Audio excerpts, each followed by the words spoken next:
ಆಚಿ chilli powder ಸಖತ್ ಖಾರ ಬಣ್ಣ ಮತ್ತು ರುಚಿ ಆಚಿ 74 ಸಾವಾಗಿರೋ ಕುಟುಂಬದವ್ರಿಗಿಲ್ದಿರೋ ಕಾಳಜಿ ಬಾಳನ್ ಸರಿಗೆ ಸಿಕ್ಕಾಪಟ್ಟೆ. ಹಂಗಲ್ಲ ಸಿಕ್ಕಾಪಟ್ಟೆ ಅಲ್ಲ, ಇದು ಅನ್ಯಾಯ.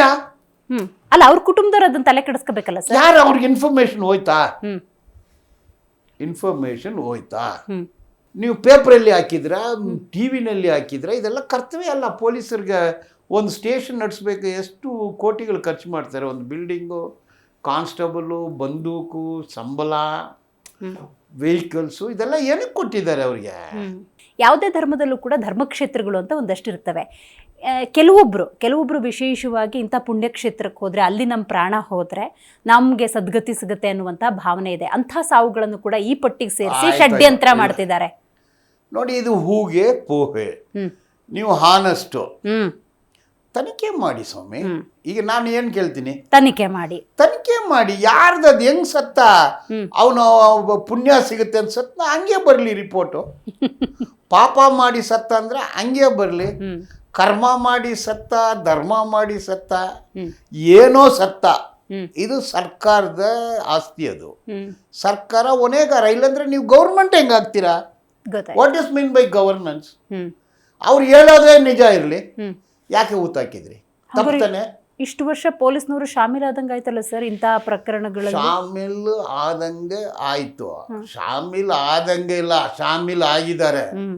ಇಲ್ಲಾಂದ್ರೆ ಏನಾಗುತ್ತೆ ಇದು? ಅಲ್ಲಿ ಬೆಳ್ತಂಗಡಿ ನೋಡಿ, ಅಲ್ಲಿ ನಾನು ಅಲ್ಲಿರೋ ಇನ್ಸ್ಪೆಕ್ಟ್ರು, ಸಬ್ ಇನ್ಸ್ಪೆಕ್ಟ್ರು 40 ವರ್ಷದಿಂದ. ಆವಾಗ ಬೆಳ್ತಂಗಡಿ, ಈಗ ಧರ್ಮಸ್ಥಳ ಪೊಲೀಸ್ ಠಾಣೆ, ಅವ್ರು ಎಲ್ಲರೂ ಕೂಡ ಇದರಲ್ಲಿ ಶಾಮೀಲ್ ಆಗಿದ್ದಾರೆ ಅಂತ ಕಂಡು ಬರ್ತಾ ಇದೆ. ಪ್ರಶ್ನೆ ಮಾಡೋಂಗಿಲ್ವಾ ಅಲ್ಲಿ ಸ್ಥಳೀಯರು?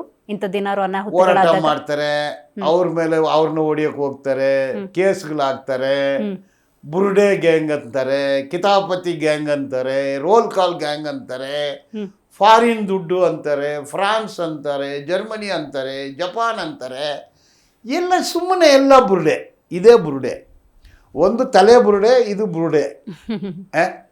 ಈ ಥರ ಮಾಡಿದ್ರೆ ಯಾರು ಬರ್ತಾರೆ?